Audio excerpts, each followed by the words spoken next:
the Mandovi River. If you see on the right side, you can see the casinos, which is one of the happening places during the night times. This is the Mandovi River, and yeah, obviously it's a backwater because the sea is not very far from here. So, on the right side, what you can see is the Mumbai Goa Expressway that is being built. The infrastructure is absolutely beautiful there. In Goa, it is something something very different that I've seen compared to so many other states which have traveled. This is they are building on elevated highways. Meaning once you enter into that highways, there's no U-turn. You can only have exits at certain points where you can go. Only below the flyover, you can just take a U-turn or get back if you miss an exit or you miss a city. But I think that is one way where you can avoid unnecessary traffic coming into the highways like these two-wheelers or the local taxis, auto guys, and where there are high chances of accidents taking place. I believe most of them would agree with me who go on long rides along the highways, what kind of issues are or what kind of issues they face when they drive along the highways with respect to two-wheelers or the auto rickshaw fellows, because that is how they I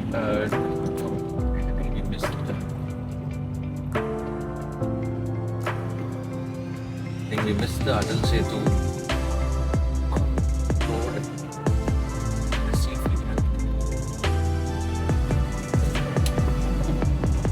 I don't know if it is okay to drive like this. See any vehicles at least coming here. I don't know how did we miss this particular cut.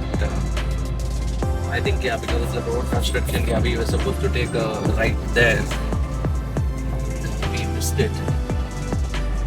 So we are now entering into the Atal Setu, which was built during the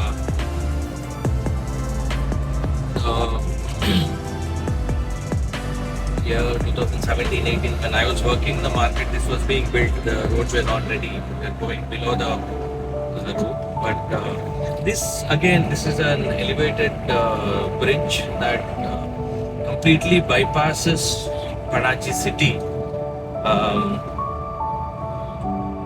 So the right side is the Panaji city. Another interesting thing is that the Bombay High Court, it's here. You can see that. I think a little ahead when we pass through, you can see the flag that is flying over there, the Indian flag. That is the Bombay High Court.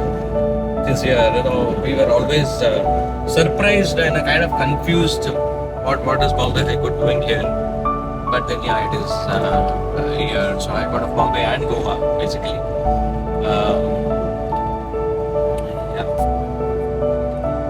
So you can see the roads, how beautifully it has been built. So there are three bridges basically across the Mandovi River. One is this Atal Setu. Below there is one more bridge. Parallel to that, a little below, there's another bridge, which I believe is the oldest bridge. Then the new bridge was built, and then the new Atal Setu was built. So the left side this is the Mandovi River, which connects to the sea. I think a little ahead you connect to the sea there. You can see the casinos, etc. on the right side.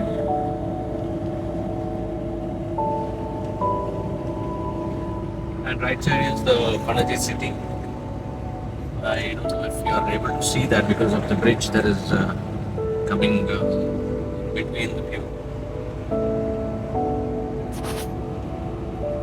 But straight you can see the road that comes from the old Goa side, and we are descending the bridge now. Yeah, I'm sorry, that is a highway that comes from the Madgaon side, so we'll be going through that. Very scenic and very rich in culture. I mean, the old. You find two different types of culture in Goa. Basically, you go to the South Goa, it is more of a traditional Indian culture. You come to North, you have the Portuguese culture, which is still there. I mean, it's very unique, very beautiful. You get to see varieties when you come here. Certain places you get that Maharashtra touch, the Marathi touch, Maharashtra feels, vibes. But yeah, Goa is a place where I believe people from so many states have come and they have settled down here, maybe for their retirements, maybe for their livelihoods, business, whatever. We are entering into the Panaji Madgaon Expressway. This again also was being built when I was working in the Goa market, but then it was not completed. But now they have kind of completed. So this stretch goes up till Verna. So from Verna, it's the old Goa, I mean Madgaon highway. Yeah. So we are approaching the. This is somewhere near Vasco. Yeah, Vasco is inside, but approaching the new Mandavi bridge, the hanging bridge that was built. I don't think this is the Mandavi river. I need to get back to you on that. But this is the bigger, newer bridge that was built near to Vasco. See if I can find out which river is this.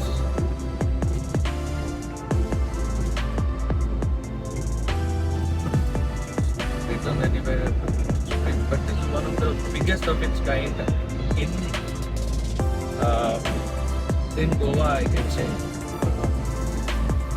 On the left, you can see the old bridge that we used to come, commute towards Panaji. This is a new bridge that has been built here. Beautiful in its architecture. It gives you a feel of some foreign countries where this kind of bridges were built. So you take a left if you want to go to Vasco, Polda. You take a left there. We are going towards Madgaon. So we are going along the highway now. But yeah, the roads have turned out to be beautiful, especially the highways here in Goa. It's a pleasure to drive on these roads.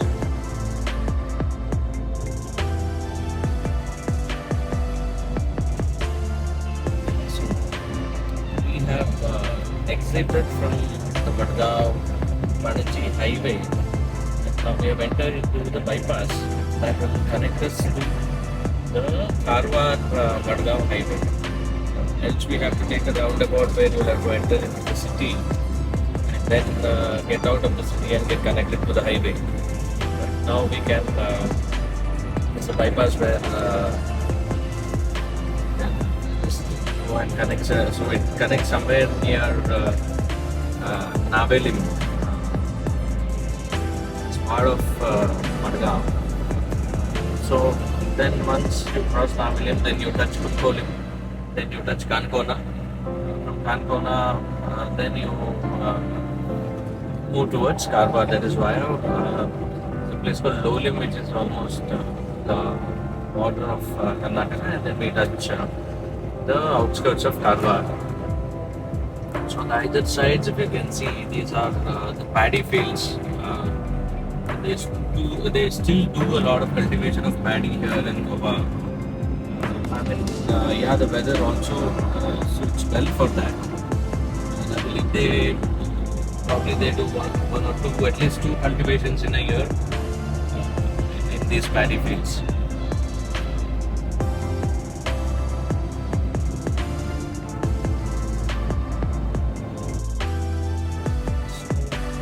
from the bypass, we have now entered into the Mangalore highway. We have just crossed Naveli. Yeah, that's it. Some time back, that is part of outskirts of Mangalore. Yeah, the road is double.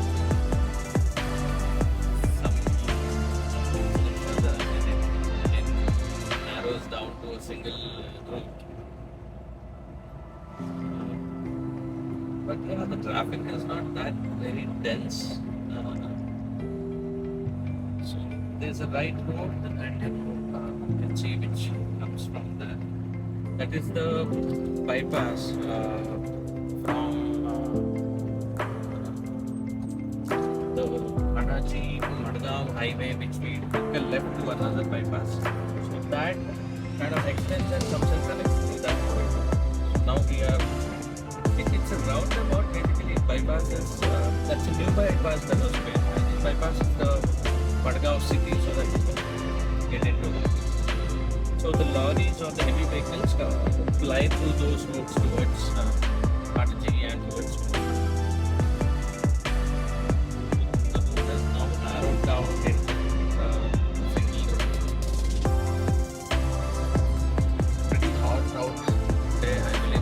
would be close to 40. Even more than that. Yeah, the atmosphere is similar to Mangalore, although it's along the coast, but then since it is towards the north, it's much more hotter than quite the Mangalore. Mangalore is more humid. Closing towards Cancona. We are in the Margao Karwar highway. So we some time back we were having a discussion about driving in highways and single roads, right? So Goa is kind of a mixture of single roads and highways. So see, of course, the expressways and the 4-lane, 6-lane highways have eased the journey towards any kind of destinations, for the matter of fact. Less challenging because a lot of curves would have been corrected and they would have made it straight as much as possible. But if you ask me, I would say that I enjoy driving in single roads like this, in the curvy roads, because the time when I learned driving, this is how the roads used to be. I think at least from last 10-12 years the roads have been developing rapidly and seeing a lot of 4-lane highways as such. But then the thing is that, see, if you ask me, driving in a highway it's much more easier, and there's not much work. It's monotonous. You keep this going on and on and on, and I rather tend to kind of feel drowsy and kind of feeling a little sleepy, as there is no challenges as such in driving. But yeah, I mean, since I'm driving an Amby, it's a manual car. You do have some work at least, but you compare it to the modern cars where you put, whether it's an automatic car or any other car where you put cruise control on, then there's literally no work. That is one thing. Secondly, for people who are amateurs or beginners to drive, who are driving in these kind of roads, I would like to give some advice where whenever you're traveling in a single or a dual carriage highway is what we call about, you should never leave your lane and go. That is the first and the primary thing that you need to keep in mind. Because the same road will be used to go as well as to come, because there will be two vehicles sometimes at a time on both the sides, right? And especially if you are overtaking, you should, or in the curves as a matter of fact. Now, see, there's a blind curve spot that is approaching. I mean, you don't know who is coming from the other side. So you have to be on your side. You should not move to the other side. You have these markings in the middle of the road, or the center of the road, where you can use it for your judgment to keep the car well within your lane. see, you might think that vehicle may not be coming on the opposite direction, and you might you find a vehicle in the front, and you might feel that you can go for, you have an opening and you can go for the overtake, but that is not recommendable at all, until and unless where I overtook, there was a mirror on the left side where it shows what is coming on the other side. So there you can take chances, or during the night time you will get to know with the headlights from the other side if the vehicles are coming or not. So you'll have to be very cautious, because the reaction time is literally zero. You will not have any kind of reaction time. See what happens now when I am going in this route. See, there are vehicles which is on the other side. I would be assuming that there is no vehicle that is going to come on the opposite direction. So I will go at my speed. Now if the other person changes his lane, then the reaction time is very less. You have hardly any space on the left where you can try to evade, avoid and get into the left side. It's not possible. So that is the first and foremost thing, that you have to be very, very, very cautious when going on these highways. Another tip I would like to give, or advice I would like to give for people who are driving an Ambassador, or who have recently started driving an Ambassador. I believe people who are owning it for a long time, they would know this particular thing. But just as a refresher, always when you are climbing the ghat, if your car is an air-conditioned powered car, I would suggest that you switch off the air conditioning, because the cooling system of an Ambassador is not like the modern cars, where you have a thermostat that controls the entire cooling system. But in Amby, it's a mechanical cooling system where the fan is connected to the alternator along with the belt. So what happens is, invariably when you start climbing the hill, the speed cuts down, or it slows down, or it is reduced. So at that point in time, what happens, even the RPM of the engine reduces, the fan, rotation of the fan, speed of the fan reduces. So there are, and also invariably when the AC is switched on, there will be a load on the engine. So it, the engine starts to heat up more than what it is supposed to heat. So in the long run, if that happens, it will kind of affect your engine. It wear and tears the engine faster. The head of the engine is affected. The gaskets of the engine is affected. The oil consumption increases because of the heat. It might dry out. So all these issues will arise. So I would say that you try to switch off the AC as much as possible. Because one thing is that your pickup increases, and there's no much load on the engine also. Apart from that, I would also suggest that once in a while when you're driving, and have an eye on your meter console. If you have an engine which is very old, say apart from Isuzu engines, if you have say the BMC engines, the old petrol engines, the HM Plus engines, the Matador engines, they used to have the oil circulation meter that will be installed on the meter console. Of course, if you see the Isuzu meter console, you'll have only temperature, speedometer and the fuel meters, that's all. But the olden ones used to have 5 meters which gives say temperature, oil pressure, then you have the battery meter, then you have the oil pressure meter, the fuel meter, right? So there are chances that earlier it used to happen where the oil pressure pipe used to burst off, and if the oil pressure pipe bursts off, what happens is then you have oil leakage, then the engine might cease because of that. So you need to have an eye on the meter. Not that something will go wrong, but just to be on the safer side, it is always good to have an eye on the meter. That is what I do. That is what I kept Jinto also when he was learning, that you need to have an eye. You need to see the temperature readings, what happens. These are some few things that I wanted to emphasize upon, so that people who want to take out their Ambys on long drives can take. There is no major issues to take them on long drives. So now we have just crossed the Kankona, the outskirts of the Kankona. I believe we are going to enter the 4-lane highways from Kankona until almost